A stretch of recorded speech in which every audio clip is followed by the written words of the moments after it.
Hey guys, this is Thomas at MealFit and we are in the kitchen today. What we're going to do is we're going to talk about the things that you need in your kitchen.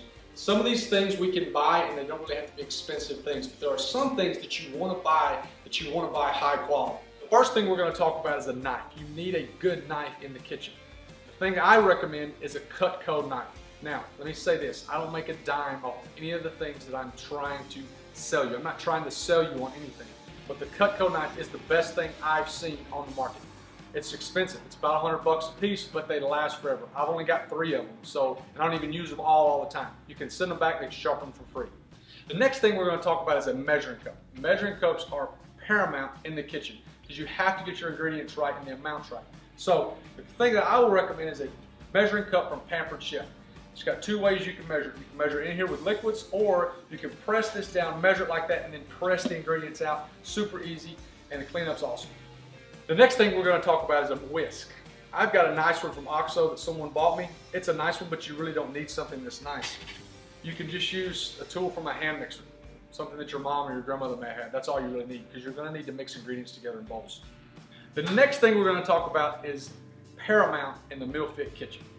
A crock pot. Now, there's tons of different types of crock pots you can buy. You can buy the ones that don't have a setting to turn off. You can buy the ones that do. You can buy the ones that have a clamp to hold the lid down. It doesn't really matter. One of the things you want to make sure you have with a crock pot is a timer. You're going to put the food in here in the morning, go to work, and then come home. So what you're going to want to do is set it for a certain amount of hours, and then once those hours hit, it will go to warm so it won't overcook your food. The second thing you're going to have with a crock pot is you're going to have an inside compartment that removes. If you don't do this, it's going to be super hard to wash, and so you must have this when you're buying a crock pot. The next thing you're going to need is a Pyrex dish. This is a standard 9x13 dish. Now, you're going to bake a lot of things in here. You'll put casseroles or different things like that in this dish. The second thing you want to make sure you have is a lid.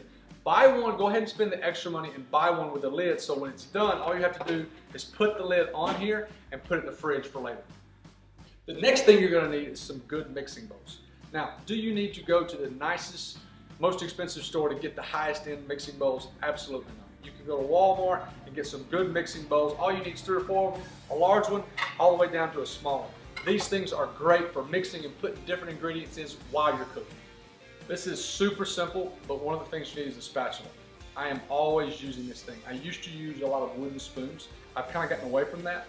I use a spatula all the time, twice a day, every day. Now, the one thing you will want to get, you won't want to get a rubber end. You don't want to get a spatula that has a metal end, depending on the pan you get. But you're always safe with a rubber end spatula. The next thing you're going to want to get is tongs. Tongs are so important. Now, I do recommend buying nice tongs. One thing I do recommend also is getting ones that are longer. The shorter they are, you're going to have to get your hand in the pot, and the pan, and the skillet, and you may get grease or things like that on you, so you want to get some that are long. I like these from OXO, where you can adjust them and they'll open, or you can pull them back and they stay closed. This is really, really convenient when you put them in the drawers. The next thing is a skillet or a pan. Now, I did a video on this once before. This is the best pan I've ever used. Now, I use a pan or a skillet twice a day, every day, at least 5 or 6 days a week.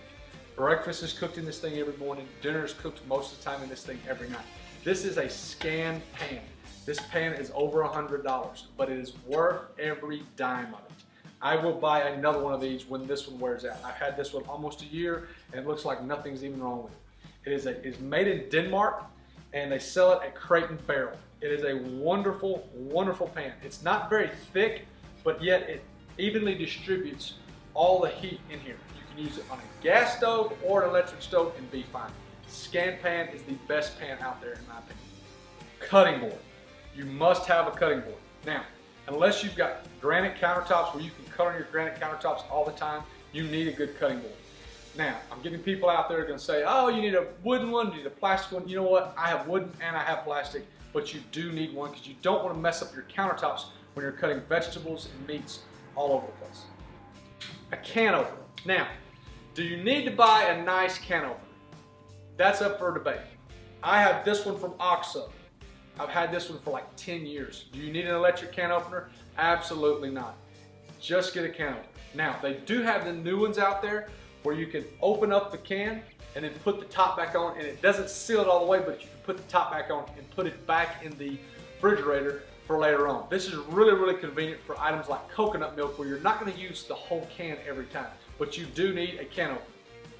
A baking sheet or cookie sheet. I recommend having a baking sheet or cookie sheet that has a rim around it, because what happens is a lot of times you'll put things in here and they will drain, or they will liquid or fat, and you don't want to get that everywhere all inside your oven, because ovens are super hard to clean. Now, do I have a nice one? Absolutely not. This thing is like 15 years old. I think my mom had it when I was a kid growing up. So this is just a normal baking sheet. You can pretty much get one of these anywhere. You don't want to get one that's super light and super flimsy. You do want to get one that's a little bit more heavy duty.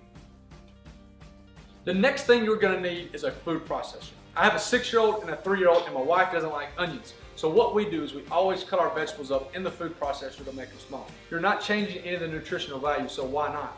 So what I have here is a Ninja. Now, I've had food processors in the past, and this thing is the best thing on the market in my opinion.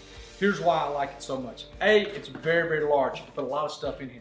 The second thing is it's super safe. Again, the 6-year-old and 3-year-old, you want to be safe. So if you lock it in, the blade will spin. Once you push this release button, the blade automatically stops, which makes it super safe. The next thing is it also comes with all one base, but it also comes with a blender. Now, we don't use a blender a whole lot here, but we do have it when we do use it. So you've got a food processor and a blender, and you've got the same base. High-speed motor, so it chops up the vegetables or the smoothies very, very quickly.